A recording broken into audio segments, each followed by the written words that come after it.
ముంబై నటి జత్వాని వ్యవహారంలో ఏపీ పోలీసుల విచారణ జరుగుతోంది. ప్రభుత్వం ఇప్పటికే కీలక అధికారులపై వేటు వేసింది. అయితే ఆ కేసులో ఈ రోజు మరో కీలక పరిణామం చోటు చేసుకుంది. హోంమంత్రి అనితతో సమావేశమయ్యారు జత్వాని.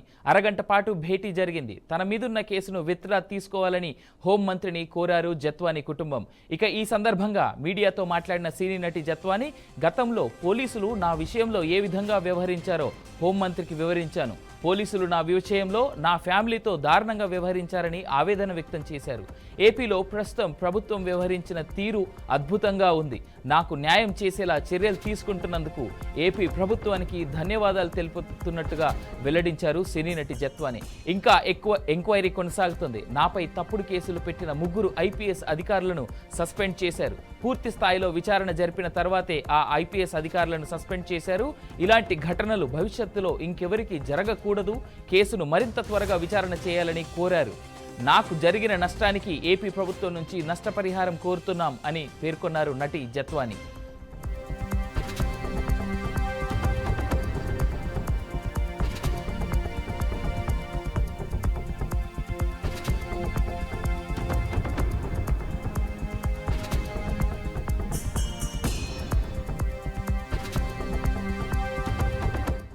రైట్, ఇక ఇదే అంశానికి సంబంధించి జత్వాని హోంమంత్రితో కలిసినటువంటి మీటింగ్కి సంబంధించి, అలాగే ప్రభుత్వాన్ని ఆవిడ చేసినటువంటి రిక్వెస్ట్లకు సంబంధించి మరిన్ని డీటెయిల్స్ మా విజయవాడ ప్రతినిధి శ్రీనివాస్ అందిస్తారు. శ్రీనివాస్. అవినాష్, అరగంట పాటు హోంమంత్రితో ముంబై నటి కాదాంబరి జత్వాని భేటీ అయ్యారు. అయితే తనపై తప్పుడు కేసులు పెట్టిన 3 ఐపీఎస్ అధికారిని సస్పెండ్ చేయడం మీద ఆమె కృతజ్ఞతలు కూడా తెలిపారు. అయితే పూర్తి స్థాయిలో విచారణ జరిపిన తర్వాతే ఆ ఐపీఎస్ సస్పెండ్ చేశారు అనే అంశాన్ని కూడా ఆవిడ సంతోషాన్ని వ్యక్తపరిచారు. ఇలాంటి ఘటనలు భవిష్యత్తులో ఇంకెవరికి జరగకూడదు అంటూ కూడా ఆవిడ హోంమంత్రి అనిత వద్ద వాపోయినటువంటి పరిస్థితి కూడా కనిపించింది.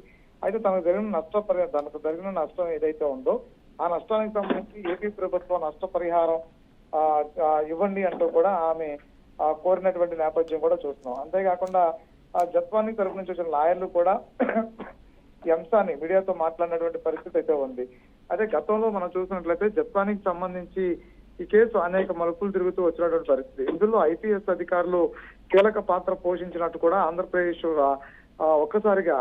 లో ప్రజానికి ఒకసారిగా ఉలికిపడినటువంటి నేపథ్యం కూడా చూస్తాం. అంటే అప్పటి ఉన్నటువంటి ప్రభుత్వం అప్పుడున్న ప్రభుత్వం ఒక బిజినెస్ మ్యాన్ ని కాపాడే ప్రయత్నంలో, అంటే ఒక ప్రముఖ పారిశ్రామికవేత్తని కాపాడే ప్రయత్నంలో జత్వానిని ఇక్కడ ఆంధ్రప్రదేశ్ లో ఉన్నటువంటి పోలీసుల్ని మధ్యలో పెట్టి జత్వానిని ఇబ్బందులకు గురి చేసిన అంశం ఎప్పుడైతే బయటకు వచ్చిందో ఇది చర్చాంశంగా మారడమే కాకుండా రానున్న రోజులు ఇలాంటి ఐపీఎస్ల వల్ల ఇబ్బందులు ఎదుర్కొని ఉండేందుకు మహిళల పట్ల ఎలాంటి పరిస్థితులు, అంటే ఈ మహిళ ఎదుర్కొన్నటువంటి, ముంబై నటి ఎదుర్కొన్నటువంటి ఐపీఎస్ల ద్వారా ఎదుర్కొన్నటువంటి ఇబ్బందులు ఏవైతే ఉన్నాయో భవిష్యత్తులో ఎలాంటి మరలా పునరావృతం కాకుండా ఎందుకు ప్రభుత్వం తీసుకున్నటువంటి చర్యలు కావచ్చు, వాళ్ళని సస్పెండ్ చేసిన విధానం కావచ్చు, త్వరలోనే వాళ్ళని ఆ విచారణ తర్వాత కటకటాలు వెనక పంపిస్తారనే అంశం కూడా పెద్ద ఎత్తున నడుస్తున్న నేపథ్యంలో కూడా కాదాంబరి జత్వానికి ఆంధ్రప్రదేశ్ ప్రభుత్వం మేనేజ్ చేసిందని కూడా చెప్పుకోవచ్చు. అంతేకాకుండా ఇలాంటి ఐపీఎస్ ద్వారా మరొకసారి మహిళలకు ఎలాంటి ఇబ్బంది ఉండదని కూడా భరోసా ఇస్తున్నట్టు కూడా ఆమెకు ఇప్పుడు కృతజ్ఞత తెలియజేసే నేపథ్యం అయితే కనిపిస్తుంది. అయితే మొదటి నుంచి కూడా ఈ కేసు అనేక మలుపులు తిరుగుతూ వచ్చింది. ఇప్పటికీ ఈ ఐపీఎస్ల వద్ద ఈ కేసు ఆగలేదు. దీని వెనకాల ఇంకా మంది పోలీస్ సిబ్బంది ఉన్నారు, అదేవిధంగా పొలిటీషియన్స్ ఉన్నారు అనే అంశం కూడా ఇంకా నడుస్తుంది. అదే కాదాంబరి జత్వాని మాత్రం కీలకంగా హోంమంత్రితో అర్ధగంట పాటు సమావేశమైన తర్వాత అనేక అంశాలను కూడా ఆవిడ ఒకసారి ఆమె దృష్టి తీసుకున్నట్టు కూడా తెలుస్తుంది. రైట్ శ్రీనివాస్, ఇదే అంశంలో ఇంకో మాట చెప్పండి. అన్ని శాఖల మంత్రి పెద్ద ఎత్తున దగ్గరుండి అన్ని రకాల చర్యలు చేయించాడు ఈ కేసులో అనేటువంటి మాట ఇంతకుముందు జత్వాని చెప్పినట్టుగా కూడా మన దగ్గర సమాచారం ఉంది. దానికి సంబంధించి మీరేం చెప్తారు? జత్వాని అరెస్ట్ చేసిన తర్వాత ఎవరికైనా ఇన్ఫర్మేషన్ ఇవ్వటం కానీ, అదేవిధంగా జత్వానిని అరెస్ట్ చేసిన తర్వాత అనేక అంశాలు, జత్వాని అరెస్ట్ కు సంబంధించినటువంటి ముంబైలో అరెస్ట్ చేశారు, ఆంధ్రప్రదేశ్ కి తరలించారు. సో ఇక్కడ దీనికి మధ్య జరిగినటువంటి ఏదైతే హైడ్రామా ఉందో హైడ్రామాకి సంబంధించి ఇప్పటి వరకు ఎవరికి కూడా స్పష్టమైనటువంటి క్లారిటీ లేదు.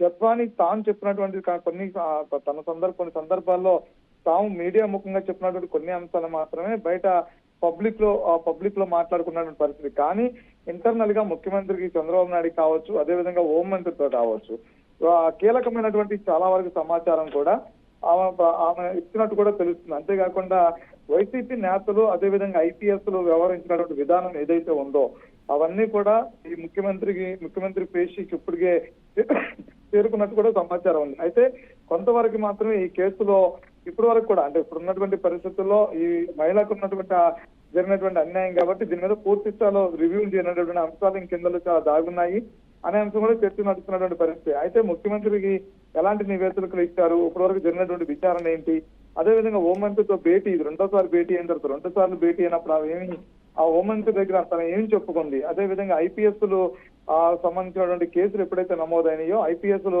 ఆ పవర్లో ఎలా ప్రవర్తించారనేది ఇన్వెస్టిగేషన్ ఆఫీసర్కి ఏం చెప్పారు ఏంటి అన్ని కూడా ఇవన్నీ కీలకంగా మారినటువంటి పరిస్థితుల్లో ఇవన్నీ కూడా కీలకంగా మారడంతోనే ఐపీఎస్ అరెస్ట్ తప్పదు అంటూ కూడా ఇప్పటికే నడుస్తున్నటువంటి ప్రచారంగా కూడా చెప్పుకోవచ్చు. అవినాష్.